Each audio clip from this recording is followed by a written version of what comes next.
From the Samson Production Studios in the heart of Hazleton, Pennsylvania, it's your News 13. Brought to you by SSPTV and the Standard Speaker. It's been in the works for the past 2 years, and in just 2 weeks, Anti-Bullying Week kicks off. The Hazleton Area School District is all in when it comes to stomping out bullying in the greater Hazleton community.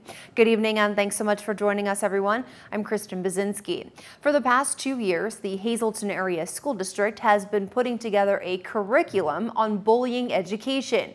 To date, over 1,600 full-time district employees and 400 part-time employees have been trained. And come October, over 10,000 students will be educated on bullying.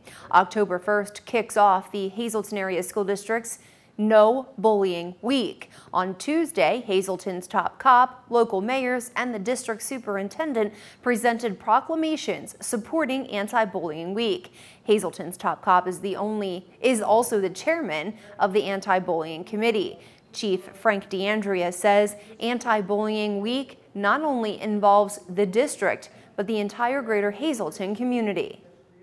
It's an everybody thing. It's just a phenomenal course. My hat is off to the district for being willing to take a stand such as this and not only say no bullying week, but the district is following through. Our students, every student in the district will be educated on anti-bullying. Well, we're hoping we can make them better adults than we were. You know, what they learn in school, they carry on throughout their life, and we want to catch them early, stop the bullying, and hopefully they'll become great citizens of Hazleton. I think anti-bullying is very important. It's something that needs to be educated to these children. They need to know that just because you're teasing somebody, that could be considered bullying. We see an increasing history of bullying becoming an issue within the school and within even the local communities. Now, when I was asked to be involved in this, I was more than happy, and I like the school district's policy. It's a wonderful policy. Dr. Antonelli is doing a fantastic job to stop bullying. I'm very proud of the students, I'm very proud of the faculty and staff, and it truly is a privilege for me to serve as superintendent in such an awesome district. Schools throughout the Hazleton Area School District are kicking off Anti-Bullying Week October 1st in some pretty exciting ways. October 1st begins a national effort to stop bullying as well. All across the country, people will take part in Blue Shirt Day to stomp out bullying across the world. A home in Klein Township, Schuylkill County was broken into over the weekend. Troopers tell us someone got into 12 5th Street in Calairs sometime between Friday night and early Saturday morning. The 21-year-old victim told state police that the burglar actually used a key to get in the back door of the home and went into the bedroom where floorboards were lifted up. The burglar then got away with a laptop. You're asked to call the state police at the Frackville Barracks at 874-5300 if you know anything about this crime. Local residents are saying achoo earlier this year. Doctors across the country are reporting an earlier than usual start to allergy season. Since we are dancing with the fall season, which kicks off this weekend, it's weeds, primarily ragweed, causing sniffles, coughs, and sneezes. Mold spores can also be a problem if there's been a good bit of rain. Typically, the fall allergy season starts in September, but this year, patients experiencing hay fever symptoms as early as last month, and it's because of last year's mild winter, which did not kill off enough allergens. Kids are more susceptible to allergies during the fall season as they start school and are swapping viral infections. But we tend to think that if we could manage to immunize a significant proportion of the people in the area, that we could really pretty much shut down flu during the course of the winter. Flu is, again, it's a nasty illness in the sense that it makes you feel crummy, but it's an even nastier illness in the sense that it can cause some very, very serious problems such as pneumonia and rather debilitating type problems certainly for our senior citizens. Symptoms of allergy problems include congestion, runny nose, itchy and watery eyes, and swelling tissues in the nose, which can also lead to sinusitis.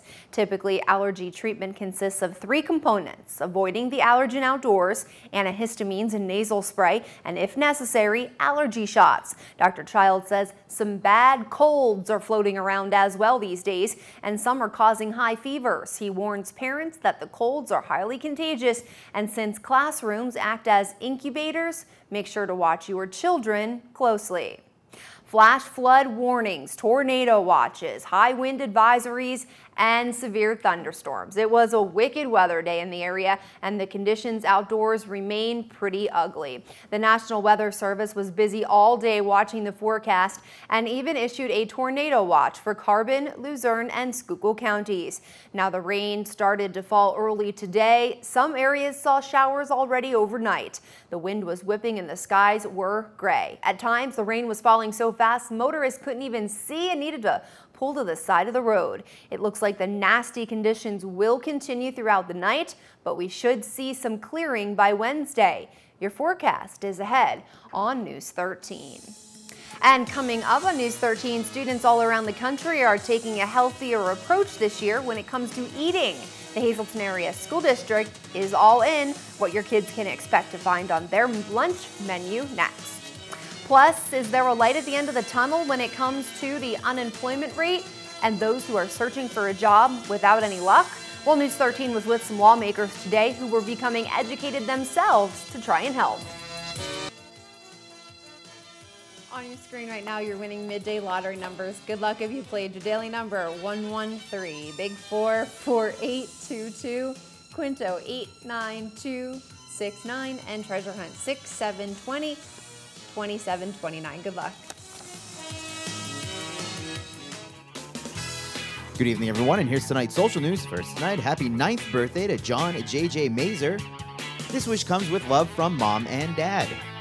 Tonight's Talk of the Town report: the next big event in downtown Shenandoah is Italian Day in the Garden, set for 11 a.m. on October 13th. The event will be held at the American Legion Memorial Garden on North Main Street. There will be entertainment, face painting, Italian specialties, and much, much more. For information, please call 570-462-4477. And one final announcement for this evening: the Hazleton Art League will be holding a group exhibition preview from September 28th until October 21st.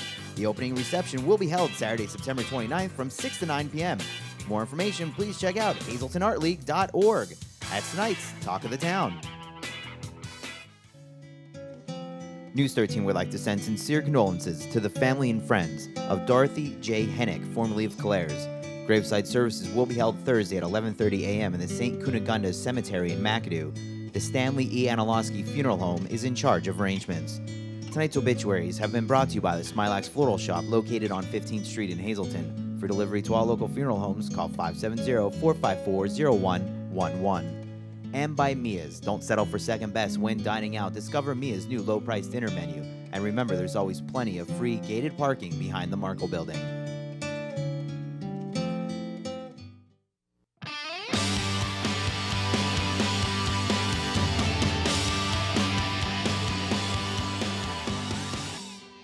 Well, we all know how important fruits and vegetables are, but now children in the West Hazleton Elementary Middle School are learning it too and trying it every single day. Joining me now, Barbara Farley. She is the director of the food services here at the district. So tell me how this all came about. Over the last 10 years, the state has offered us a opportunity to apply for a fresh fruit and vegetable grant within the district. Hazleton area has been very lucky. For the past 10 years, at least one of our schools has been awarded this award. It's a pretty big award. Only 25 schools in the entire state are eligible for the program. And we have seen a large increase in the amount of students that participate in our fruits and vegetables during the lunch periods, and hopefully at home in the evenings. And you said it's a big grant. $70,000 the West Hazleton Elementary Middle School was awarded. Correct. This year, West Hazleton received $70,000, and we are also doing the program at Arthur Street Elementary, and they received $30,000. So it gives the kids an opportunity to try new things. Okay, great. Now, Principal Podlesny, you are excited about this, I'm sure, as the principal, but tell me how they're using it every day. They're not just eating the fruits, but they're learning about the fruits and vegetables. That's correct. We have about 1,075 students here at West Hazelton Elementary Middle School from kindergarten through 8th grade. And we're excited, as well as all the adults and the students too, because they get to try things they haven't tried before. And what we're doing, and like Ms. Little-Stancic has done, for us here during kindergarten too, incorporating these fresh fruits and vegetables in lessons, in their learning throughout the day, whether it be learning about the fresh fruit, the fresh vegetable, or in writing prompts, in reading and language arts, coloring sheets, learning about all about the vegetable, the fruits, what they could do. We had a presentation by one of the chefs that came, and the kids, what great feedback. Everybody's really excited, and we're excited to have the opportunity to do this here at our school. And you took the initiative to apply for the grant, to bring it to your school. That's correct. We're always looking for whatever we could do to help kids and adults. And thanks to our food service department, and Barb Farley, in working with us to do that grant and to write it and to have it here. What a great opportunity for our children here. So we're going to continue to apply for that grant every year and to continue to work through everything. Okay. And Miss Ella, as the children call you, today we're learning about plums, but every day is a unique fruit or vegetable. So tell me how it's been going. It's been really good. It's some of the foods that kids wouldn't normally try or they wouldn't think that they would like. And I encourage them that they don't have to eat the whole food, at least to take a bite and try. And we had foods last week that they didn't want to touch. And as soon as they took a bite, they were gone. They ate them. So they're really excited about it. They learn a lot of different things about them. And we incorporate with kindergarten the colors and the sounds and the words and things like that. So we completely develop the whole with the program. And what has the reaction been with the plum today? So far, so good. It seems like they're eating them. We were surprised to see that they're green inside. They're not purple like the outside, but they seem to be going pretty well. All right. Well, thank you so much, ladies. You've been a terrific help. And thanks, kids, so much. For this week's Super Segment, I'm Jasmine Brooks at the West Hazelton Elementary Middle School.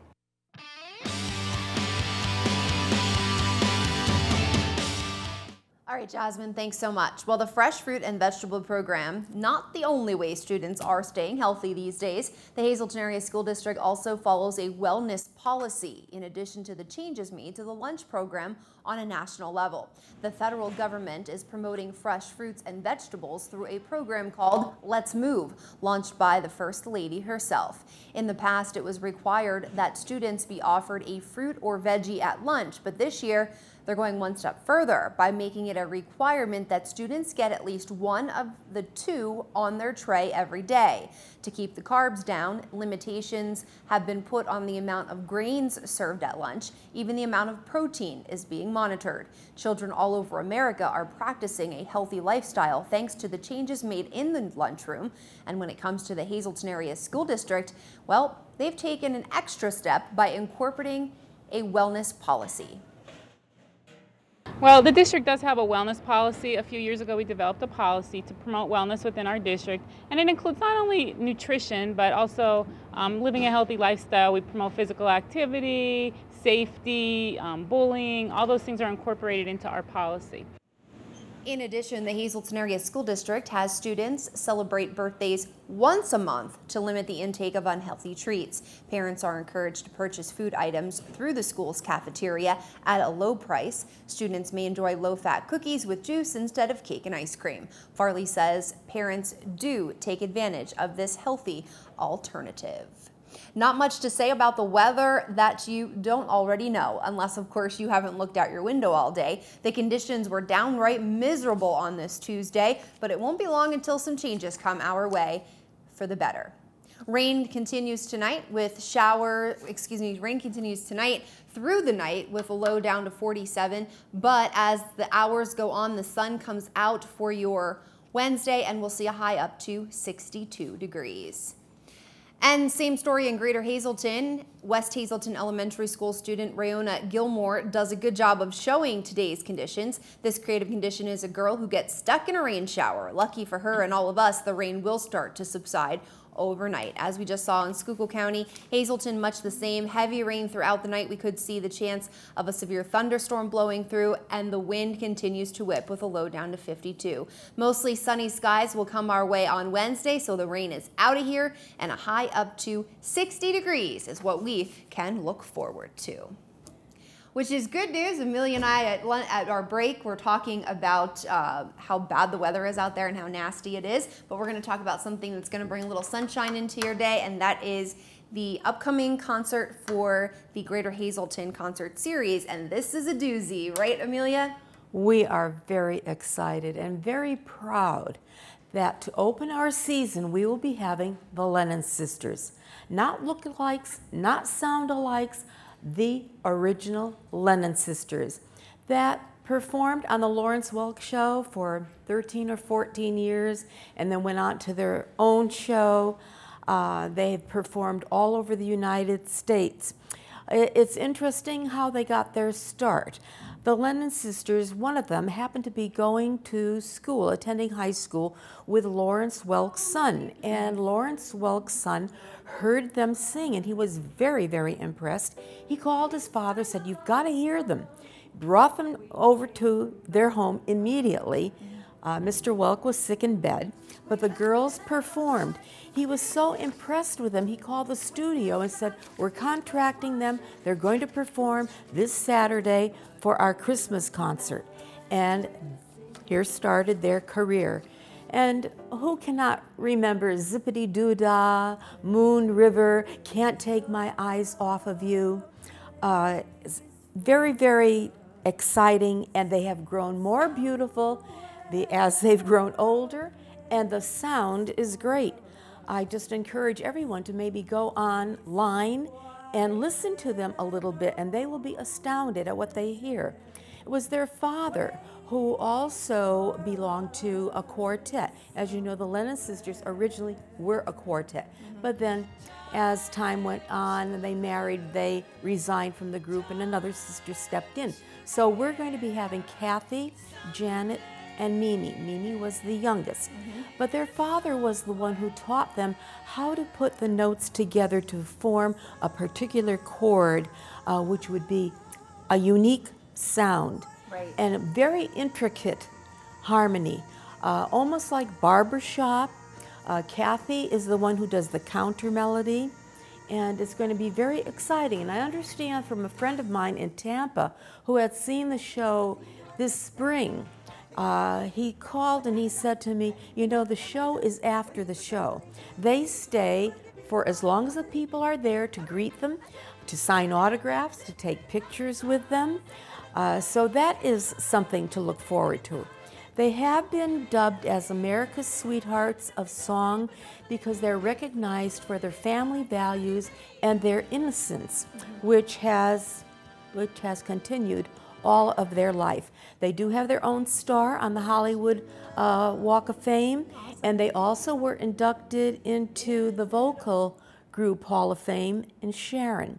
Wow. So I'm inviting everybody to come out. You can't miss this. This is a once-in-a-lifetime presentation. I would like to say, too, they're the only group who has ever sung for not one, but 7 different presidents. Wow. That's an accomplishment right there. Yes, it is. And they sound like a very down-to-earth group, as you were saying. Yes. As you were saying. In fact, I just got a phone call from Kathy about an hour before I came here. We were settling things. Very neat. Yes. Very neat. So this show is actually next Thursday, the 27th. It is on the 27th. Okay.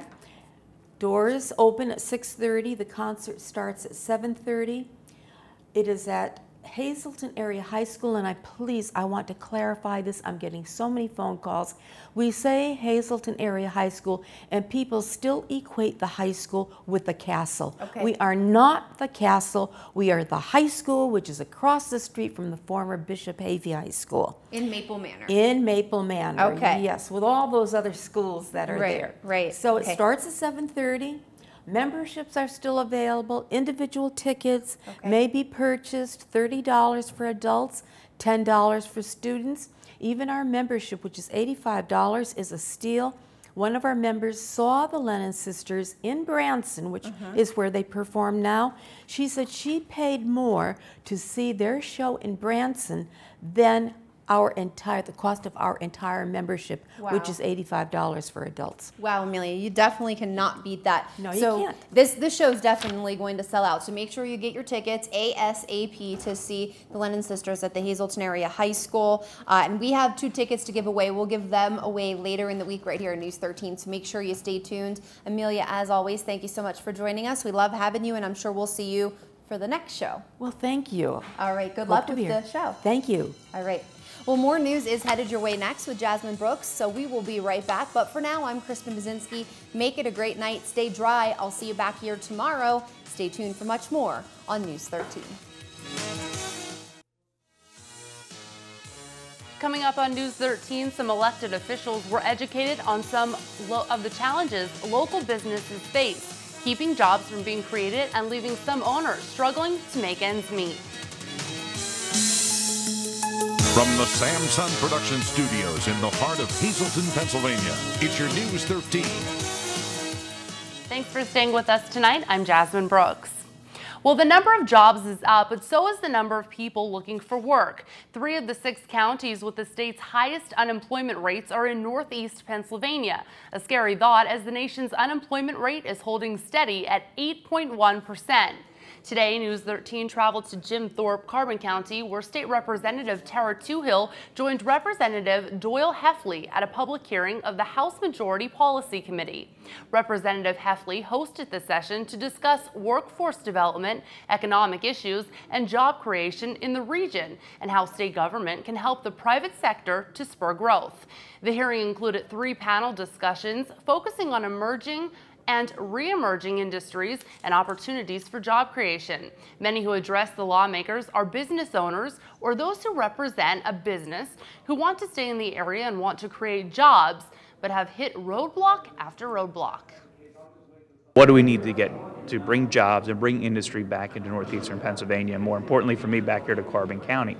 And I thought we had a broad range of testifiers today from the Blue Mountain Ski Area. Talked about their process for 3.5 years of being stonewalled by state agencies and trying to and by federal bureaucracies to try to create a water park on an existing tract of land.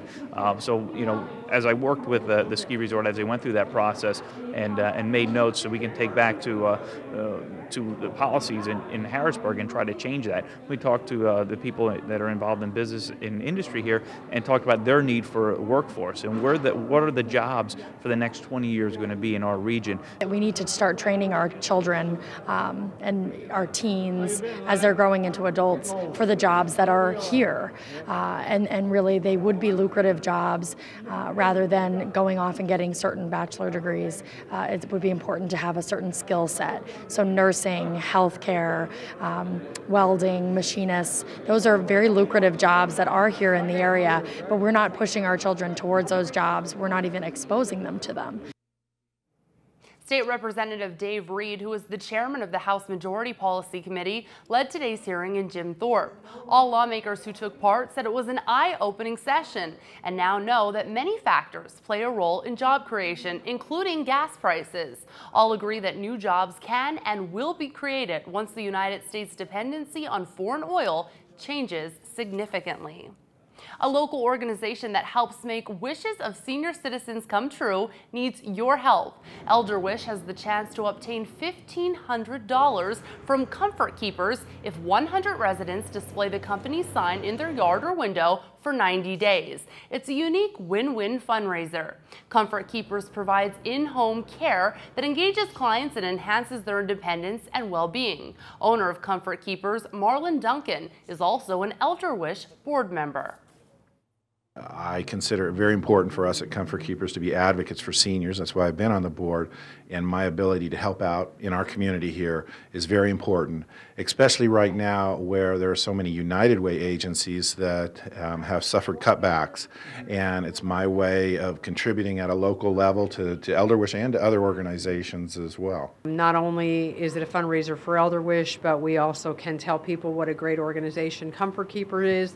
And at the end of that, we get $1,500 in donations. which will grant an awful lot of wishes for the senior citizens of the greater Hazleton area. So we're thrilled. If you would like to help grant a wish of a senior citizen or two by displaying a sign, you can contact Paula. That number, 788-4178, extension 103, or 788-6177. Your help to Elder Wish won't cost you a penny, but will again raise $1,500 to help the dreams of local senior citizens come true. Well, a thank you can go a long way, especially when it comes to crime prevention. The man who can be credited for creating the Greater Hazleton's most active crime watch was recognized for his hard work and dedication to taking a bite out of crime in his community. Dave Minnick is the coordinator for the West Hazleton Crime Watch organization, and Monday night his peers offered a token of their appreciation for the vital role he plays in keeping the crime-fighting group growing and going. Minnick says he needs no thank you and is happy to do what he does. He is also anxious to share West Hazleton's secrets for a successful crime watch with other communities. I have an organization here tonight. If you pan across this and see 40 plus people here on a monthly basis, looking out their doors, checking out for their neighbors, knowing the comings and goings of their neighbors, and the amount of people that these 45 people affect, it's a huge asset to our community. So why not show other communities what we're doing and let it become a huge asset to their community as well. Minnick will be speaking at the next Crime Watch meeting in Freeland as that community attempts to once again get its group off the ground to help out the police department and combat crime. Minnick also invites any West Hazleton resident to join the borough's Crime Watch, which meets the third Monday of every month. And starting in October, News 13 will welcome Hazleton City Police Chief Frank D'Andrea once a week for a new segment, Chief's Corner. The chief will talk about different laws already in effect, others that may be proposed for the area, and he will even discuss recent crimes and address concerns. We are doing this as a service to you, and that's why we want you to get involved in this segment. If there is something in particular that you would like to ask Chief D'Andrea and have him talk about, provide an update about, or possibly even have a question answered, email us, call us, or even write to us, and we will feature your question or concern on News 13. We need all inquiries by September 28th. Now you can use Kristen Bazinski's direct email, that's kristen@ssptv.com, or the phone number 459-9813, or mail us 109 West Broad Street in Hazleton, 18201.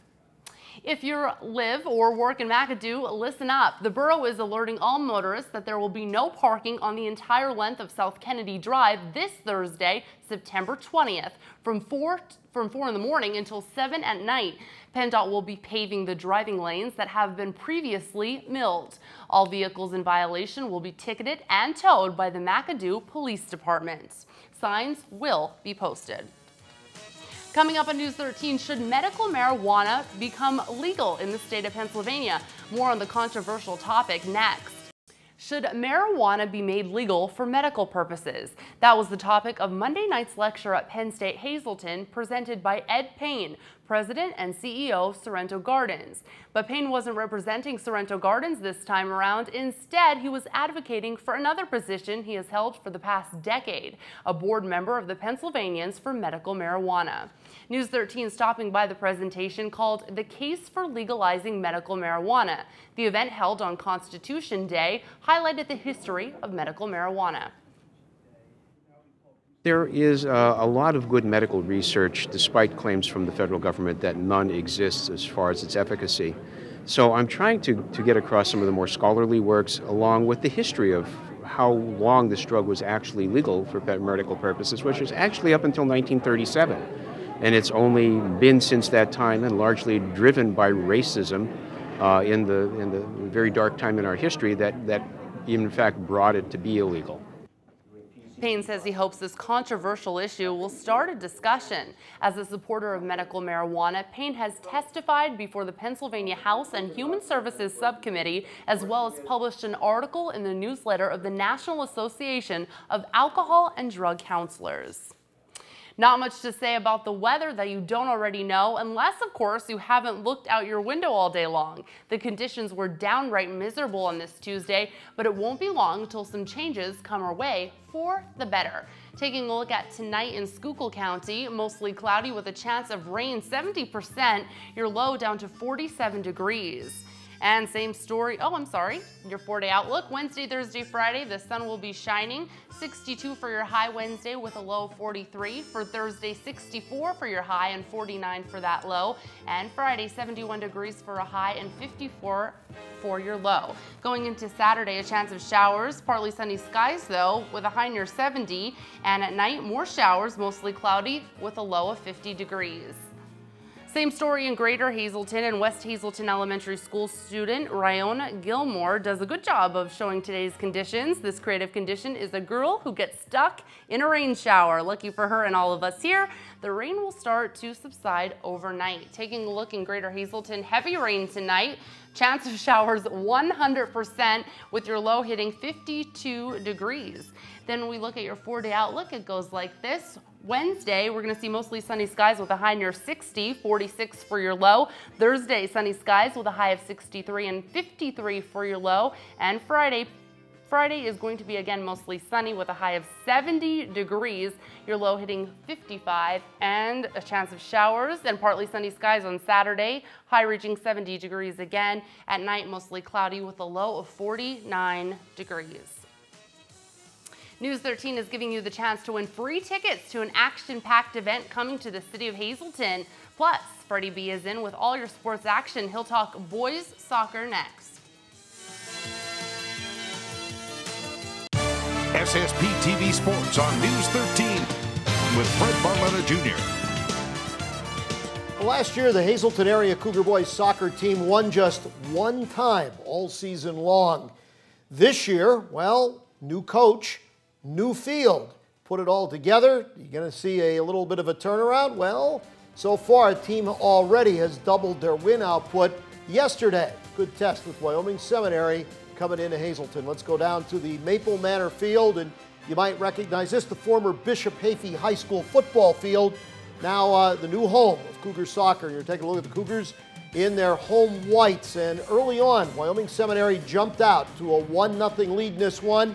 And the Cougars would come storming back. Right before halftime, they would put one in, tie this game at 1 apiece. And then, take a look, number 11, if you could find him there, that's Tyler Bicking. And Tyler Bicking would hammer one home and give the Cougars a temporary 2-1 lead in this soccer match. But before the clock would run out, Wyoming Seminary would come back to tie it, and then there would be not one, but 2 penalty kicks awarded to Wyoming Seminary. They nailed both of them home, and so you put the final in the book. Wyoming Seminary, 4-2 winners over the Hazelton area Cougars. Cougars did play a decent game, but boy, those penalty kicks really came back to haunt them, and that really was the difference in this one. They'll be back in action, weather permitting, later on this week. Now, meanwhile, Holy Redeemer, well, this was a mismatch. Redeemer, 12-0 over MMI, and this is life at the top and the bottom of the Wyoming Valley Conference when it comes to soccer. Girls soccer, well, same thing. Holy Redeemer runs roughshod over MMI, and 10-1 final in that one there. The Hazelton area Lady Cougar Field Hockey Club gets their first win of the season as they shut out Wallenpaupack. Selena Garziel had 2 of the 3 goals, so they get the road win against winless Wallenpaupack. Meanwhile, in golf, Marion, they get a real good job from Chris Postapak. He fired an 80, and that was over the 18 holes to lead his team to a win over Pine Grove. Meanwhile, MMI tops Myers. Now, as you see with the scores, we keep reminding you, they only play 9 in the Wyoming Valley Conference. Girls volleyball, MMI won the first set. Lady Cougars won the second, but it was all preppers after that. And talk about David knocking off Goliath here. MMI, 3-1 winners over the Hazelton area Cougars as Amber Ferry came up with 26 assists That's pretty darn good. Down in the Schuylkill League today, Marion's hosting Shenandoah Valley, and MMI, well, they were going to have tennis against the Coughlin Crusaders. That's postponed to Wednesday. Same with the Hazleton area Dallas match. That one is off the boards. They'll play that one on Thursday. Hey, how hungry are you tonight? The most popular wing night in town is up at Bottlenecks. That's right, they've got the area's best wings, and every Tuesday they're just $9.95 for all you can eat. All the delicious flavors. You can have as many as you like. You can't go wrong, and they are delicious. Up at Bottlenecks every Tuesday. They sponsor us not only on Tuesdays, but it's a great place. It's an action-packed event full of kicks, punches, and body slamming, but this competitive wrestling show isn't just about beating each other up, it's about beating up breast cancer. Wrestlers from Bumps and Bruises are gearing up for a big show and plan to raise money for the Susan G. Komen Foundation. Beat Up Breast Cancer will take place at the J.J. Ferreira Performing Arts Center along Broad Street in the city of Hazleton, Friday, September 28th at 7:30 p.m. Tickets at the door are just $12 for adults and $5 for kids, or win 2 free tickets right now by calling 459-9813. All you have to do is be caller number 13. Remember, this is for your live at 4:30 newscast only. Good luck. And a quick reminder that the Freeland Crime Watch meeting scheduled for tonight at 7 p.m. has been rescheduled due to the weather. That date, October 16th, same time. That's going to do it for us tonight. Thank you so much for making us a part of your day. You can catch this newscast again with a rebroadcast throughout tonight, or just simply go to our website, SSPTV.com, where you'll find everything Greater Hazleton, Schuylkill County, and beyond, just one click away. On behalf of your News 13 team, be safe, and we will see you Wednesday.